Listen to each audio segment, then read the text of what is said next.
So we have the four cake formulas. We have V equals VI plus AT. We have V squared equals VI squared plus 2A dot delta S or X or whatever letter you happen to be working with. These are supposed to be lowercase v's. We have delta S is equal to VI plus VF over 2 times T. And then we have delta S is equal to VIT plus 1/2 AT squared. And again, these are the constant acceleration kinematic equations. In the previous video when I derived them, I had slightly some different letters here. I had a VF instead of V, and sometimes I do that. Sometimes I'll do V sub 0 or V sub O. And delta X tends to be what I use, but I decided to go a little bit more generic here with delta S, where this is the displacement and S itself is position. So let's just work through a couple of examples. So these are all assume constant acceleration. So if a car goes initially at 20 meters per second and accelerates uniformly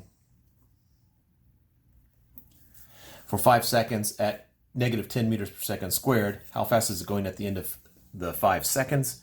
So when faced with a problem like this, we have the four formulas here. Again, the key here to tell us that we are dealing with, that we can use these formulas, is accelerates uniformly.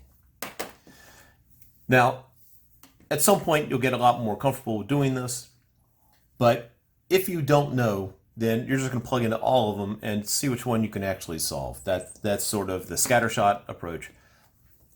But let's piece together. We have some basic information here. So we have delta, already switching there, delta S, VI, VF, A, and T. You can break delta S up into initial position and final position if you want. But I'm just going to start with these 5 right here. And what do we know? We have a couple of bits of information. It goes initially at 20 meters per second. I actually should make one small change here, positive 20 meters per second. And the plus sign is not necessary technically, but we do need to have some indication of direction. So this plus sign right here is sort of emphasizing the fact that this is velocity and not a speed. Now, we're indicating direction here by just the positive and negative, so this implies a straight line, although I probably should state if a car goes initially at 20 meters per second and accelerates uniformly,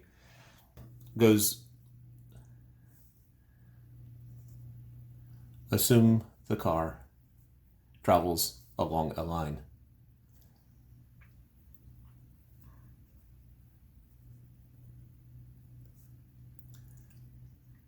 And that way we very clearly make it a one-dimensional problem, because if these are not along the same axis, then it becomes a two-dimensional problem, and that's something that we will wait to do. So delta S we don't know. VI, 20 meters per second. VF we don't know, that's what we are trying to find. A is negative 10 meters per second squared, and the time is 5 seconds. Now a couple clues. 1, units of seconds tells us that it's a time. Units of meters per second squared tells us that it's probably an acceleration. And so now we want the equation that has the VF in it, or just V, but doesn't have delta S in it. Well, that narrows it down to this one equation right here. So my V final is equal to 20 plus 5 times negative 10, which is 20 minus 50, which is negative 30 meters per second. Now, I did not keep track of units and made sure I put them in at the very end. We do need units in the final bit. So this means that negative 30 meters per second means it's going in the opposite direction. Also want to point out, initially it slows down. It slows down at 10 meters per second every second until it stops, and then it reverses direction. If we look at this table-wise, if I had a time in seconds and I had a velocity in meters per second, time is 0, 1, 2, 3, 4, 5. 5 seconds is as long as it lasts. It starts out at 20. The acceleration is negative 10 meters per second squared, and that translates to negative 10 meters per second, which means the velocity changes negative 10 meters per second every second. So the change is going to be negative 10. So that makes that 10, 0, negative 10, negative 20, negative 30.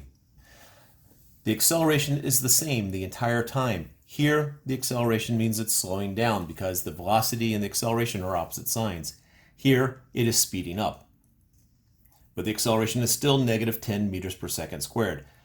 The negative does not automatically indicate whether it's speeding up or slowing down. It depends upon the context. And we end up with our final answer right there. Now, it's really easy to do it this method if you have a few number of seconds and it's an integer, but the basic principle holds. If I wanted to find my average velocity, we'll just extend that problem. Average velocity, well, it should be VI plus VF over 2. Because acceleration is constant, we can get away with just averaging the first and the last, so that becomes negative 30 plus 20, negative 30 plus 20 over 2, which is negative 10 over 2, which is negative 5 meters per second. That is my average velocity. Notice that we can also just add up these 6 numbers here, and they're not 5, it's 6 numbers here. We add up the 6 numbers and divide by the number of numbers. So we could just do averaging the old-fashioned way. That technique works of just averaging them up and dividing, assuming that we have even increments here. And so you add them all up, you get negative 30 divided by 6, which is negative 5 again. If I want to know how far the car traveled during this time period, I have now 2 techniques to do it in. I know that, well, I have several techniques. If I use the 4th equation I have written here, then my displacement, let's be careful about the wording here. Is the question, what is the final displacement? Or the question is, what is the distance traveled? So let's do displacement. So that's VIT plus 1/2 AT squared. So VI is 20 times 5 plus 1/2 times negative 10 times 5 squared, which is 100 meters. This is how far he would have traveled if the acceleration had been 0.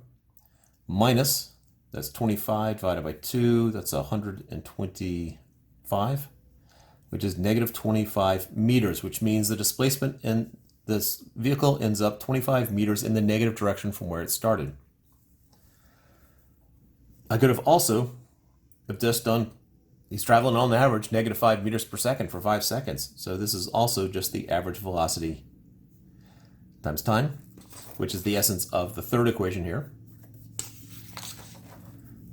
which is negative 5 times meters per second times 5 seconds, which is negative 25 meters. Now let's change the problem slightly again. What is the distance traveled? Well, recognize that the vehicle stopped. The vehicle stops at 2 seconds. So the distance that the vehicle traveled, well, how far did you travel in this time? Well, the average, all I have to do is just average the first and the last. So for this time period, V average is 10 meters per second. And again, averaging just the first and the last. Or I can add up all 3 and divide by 3 for 2 seconds. And then the last bit, so that's to there. And then from 2 seconds to 5 seconds, that's 3 seconds passes. And negative 15 meters per second is the average. So he travels in the positive direction 20 meters, just multiply 10 times 2. And then in backwards direction, or in the negative direction, not necessarily backwards, in the negative direction, traveling negative 45 meters. And a total of negative 25 meters, that's the total displacement. But the total distance, there's no negative distance. So the distance is 20 plus 45, or 65 meters. That's the total distance that the delta S, without the vector symbol, that's the total distance that the car traveled. In essence, if I had some starting point here, that's 0, that's the positive direction, travels for 20 meters in this direction, stops, turns around, travels 45 meters in that direction and ends up 25 meters on the negative side of where he started. So the car's traveling here and then back. All right, so a car travels along a straight line accelerating uniformly. It goes from an initial velocity of 20 meters per second to a final velocity of -5 meters per second and ends up, let's emphasize that's positive 20, ends up positive 60 meters from its starting point. What is its acceleration, or what was its acceleration?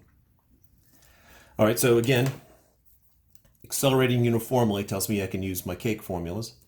Straight line indicating one-dimensional motion. And let's put down our 5 characteristics here, our 5 quantities. So VI, V or VF, A, and T. And so this is what we're trying to find here. Final velocity is -5 meters per second. Initial velocity, positive 20 meters per second. And displacement, positive 60 meters. Again, I don't have to write the plus sign there, but again, just doing that to emphasize. And so I want the equation that doesn't have time in it. And the equation that doesn't have time in it is the second one I've written down here. So I have v squared is equal to vi squared plus 2a dot delta s. Now the dot product, we haven't spent a lot, I discussed it some when we were deriving this formula, but basically in one-dimensional motion, I don't have to worry about the dot product here, as long as I just keep track of pluses and minuses. So we have 5 squared, technically -5 squared.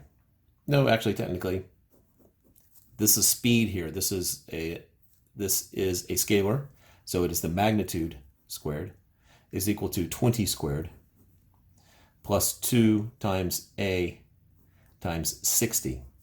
Now the question is this even possible? Well, let's find out. So I have 25 squared, 25 is equal to 400 plus 120a.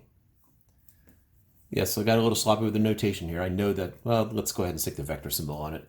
I have -375 is equal to 120 times a, and a would be -375 over 120.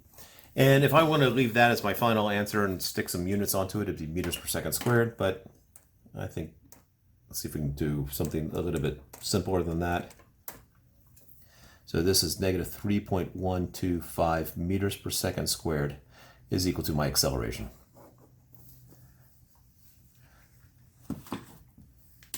Now I'm going to change this slightly. Instead of -5 meters per second, I'm going to make this -25 meters per second. Let's see how that changes the problem here. So this becomes 25 squared is equal to 20 squared plus 2a times 60. So I have 625 is equal to 400 plus 120 times a. So I have 225 is equal to 120a. A is equal to, so 225, 120 divided by, I have 1.875 meters per second squared. Now, look at that and you might be going, okay, so there's the answer. However, that can't be the answer. This assumes, because this right here is the speed, this problem right here just worked out. You go from 20 meters per second to 25 meters per second. It had no idea that there was that negative there. It got washed out. And so we need to be able to think through the problem here. I know acceleration has to be negative because I go from a positive velocity to a negative velocity. My velocity gets to a smaller number. My acceleration has to be negative. How can you be sure that it's not possible? Well, let's work through that. It does require a little bit more thinking. So let's find how much time it takes to actually do this. So I know that delta S is equal to VI plus VF over 2 times time. So this becomes 20 plus -25 over 2 times time is equal to 60. So I have -2.5t is equal to 60. So time becomes -24 seconds. Part of our assumption. When we, instead of writing delta t, we write t, assumes that time starts at 0 at the beginning of the problem. So right there, there's a contradiction. All right, next problem. A ball is thrown straight upwards initially at 30 meters per second from near the surface of the Earth. At what time is the ball 20 meters above the point of release? So now, in the previous problem, there were very explicitly 3 bits of information that were given. Now we're only explicitly given 2 bits of information. We have our initial velocity, and we have sort of a displacement here. So let's write down what we know. We have delta S, VI, VF, A, and T. I know VI is 30 meters per second. Now, is it positive or negative? Well, I said upwards, and so we now need to decide, is up positive or is up negative? It really doesn't matter which one you pick, just pick one. Before, I explicitly stated it was started out in the positive direction. Now we get a choice. So I'm just going to make up positive. It ultimately does not change our final answer. So up is positive, so that makes that positive 30 meters per second. The fact that it's straight upwards is telling you it's a one-dimensional problem. The thing is just going to go straight up and then back along its path. Acceleration, we will get to, and displacement is 20 meters above the point of release, and since up is positive, that is a positive 20 meters. I do need 3 of these in order to find the other 2, and the last one that is implied is acceleration. If we are near the surface of the Earth, acceleration is relatively constant. Now, it is not a constant officially. It is just close enough for us to count it. So if you're near the surface of the Earth, the acceleration, first off, is downwards. Acceleration is towards the surface of the Earth because it's in the direction of the net force. And so that while this thing is in the air, it's being pulled downwards. Oh, and speaking of air, ignore air resistance. And so the acceleration is negative just because up is positive. 9.8 meters per second squared. And the reason why it's 9.8 is because I said Earth. Now, if I'd gotten more specific, if I said Winston-Salem, then I believe it would be 9.798 meters per second squared, and then negative is just purely directional. But this is sort of a world average, I think 9.805, but 9.8 is sufficient. Now I've got our 3 pieces of information. I'm trying to find time. I want the equation that does not have VF in it. So looking back over here, the equation that does not have VF is this one right here.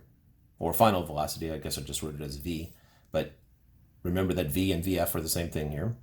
So this is the one I want. So I have 20 is equal to 30 times time plus 1/2 times negative 9.8 times time squared. So 20 equals 30t minus 4.9t squared. It is a quadratic equation, so I need to get it into a form to use the quadratic formula, or sometimes it's easy to factor, but in this case I'm not going to assume that. So I'm going to bring these over to the left side. And so I have 4.9t squared minus 30t plus 20 equals 0. Now I could have brought the 20 over here, which would sometimes make sense. However, it's a personal preference. It's the childhood scars. I just like the first term to be positive. And so t is equal to 30 plus or minus the square root of negative 30, technically, squared, minus 4 times 4.9 times 20, all divided by 2 times 4.9.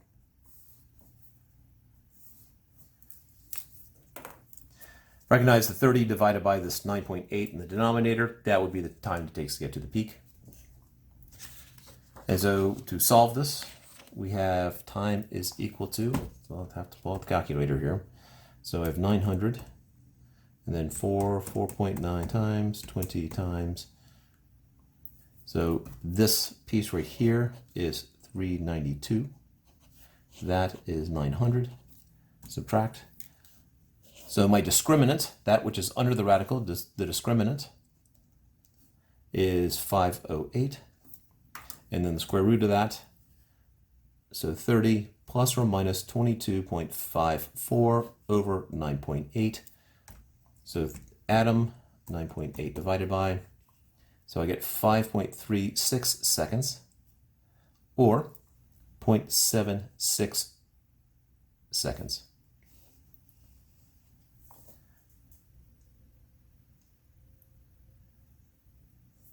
So I have two answers here.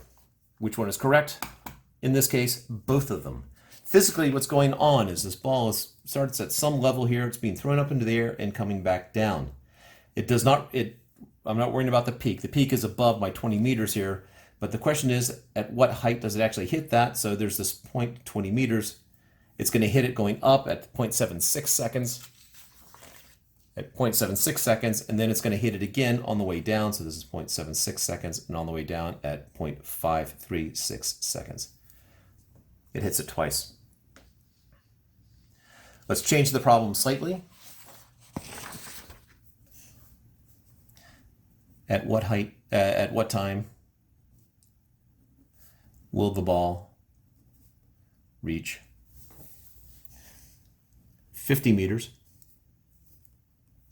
Given the same initial situation. So let's start out with what we know. So delta S, VI, V, A, and T. So 50 meters, 30 meters per second, negative 9.8 meters per second squared, and trying to find time. So plugging into the same formula as we did before, that delta S is equal to VIT plus 1/2 AT squared. So we have 50 is equal to 30T minus 4.9T squared, or 4.9T squared minus 30T plus 50 equals 0. So time is equal to 30 plus or minus the square root of negative 30 squared minus 4 times 4.9 times 50 over 2 times 4.9. So this is 900. This piece right here, 980. So our time is 30 plus or minus the square root of 900 minus 980 over 9.8, or 30 plus or minus the square root of negative 80 over 9.8. And this is the point where some students make a mistake. Some students don't like negatives under the radical. And so what those students will do is to just make it go away and solve it as if that negative sign doesn't exist. The negative sign means one of two things. The negative sign means you have made a mistake, or the problem is not possible. So the question is, if I throw a ball into the air, is it possible that it doesn't reach the height of 50 meters? Now, with enough experience, you can start to go, hey, that is possible. It's going to go up to a certain height. I'm not sure what that height is, without doing just some slight calculations, but we don't know exactly what that is. And in fact, this means that not possible. And you can pretty much be sure on the test there's going to be at least one problem which is not possible. One motion problem that's not possible. So if you get a negative under the radical, think through and go, is it possible? And if you know that it has to be possible, then try to figure out where your mistake is. The other mistake that students make is making the signs of the velocity and the acceleration the same. That also will affect it. So if we made an initial velocity of negative 30, then that would have been positive 30 there. That would be a negative 30. That becomes 30. And basically that would be, in essence, you are throwing the ball down in the same direction as acceleration. If those had both been negative, you're throwing the ball down. How long does it take for it to get 50 meters above where you started? Let's change it slightly. Standing over a cliff. You got a cliff here, you're throwing it, your hand's reaching over the edge and throws it upwards. So the ball is basically going up and down like this. Time when displacement is a negative 20 meters. So at what time is it down here? And let's go through it. Again, there should be two answers. So let's work through that. Very similar to what we had before, except now this is negative 20. So I get negative 20 is equal to 30t minus 4.9t squared. Contrasting it with what we did before, where it was positive 20. Now it's just negative 20. And so 4.9t squared minus 30t minus 20 equals 0. And so t becomes 30 plus or minus the square root of negative 30 squared minus 4 times 4.9 times negative 20 divided by 2 times 4.9. This right here is negative 392. Minus that negative value means we're adding it. So I have 900 plus 392. So I have 30 plus or minus the square root of 1292. My discriminant is 1292. It is positive, so I should have two answers. Over 9.8 square root. And so the whole square root thing, this is 35.9444. 30 plus 9.8 divided by, so my one answer is 6.729 seconds. And the other answer is, or negative 0.6065.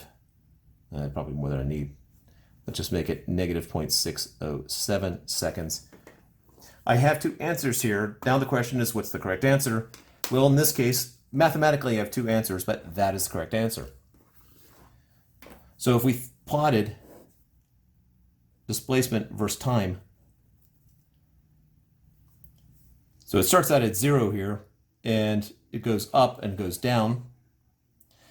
The question is, at what point is it at negative 20? Well, negative 20 happens at two different spots here. It happens at this positive value here, that's the 6.729 seconds, and at this negative value. I would expect, given the nature of this graph here, that the positive value should have larger magnitude than the negative value.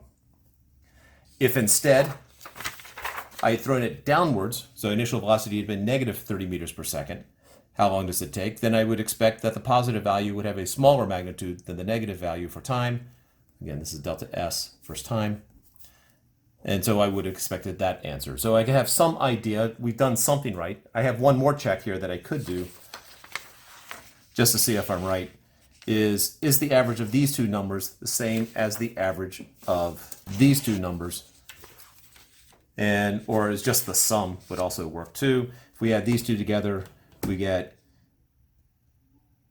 maybe 6.12. If we add these together, so minus 607 to 1, so 6.122. And you can see there might be some rounding in there. Well, 2 decimal places versus 3 decimal places. But again, something in common there. And also the time at which it takes to get to the peak should be the average value, so 3.06 seconds should be the time it takes to get to the peak. And we can find that easily enough just by, let's go back to the initial problem here. We can find that easily enough because at the peak, we do know one other piece of information. We know that VF is equal to 0 at the peak. We don't know delta S at that point.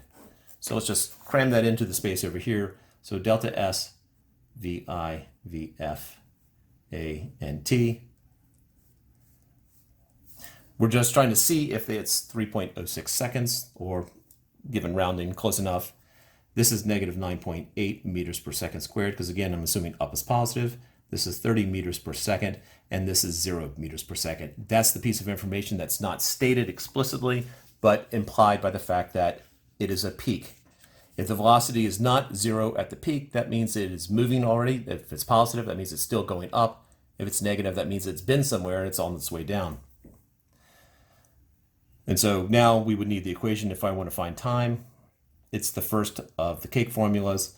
And so 0 is equal to 30 minus 9.8t.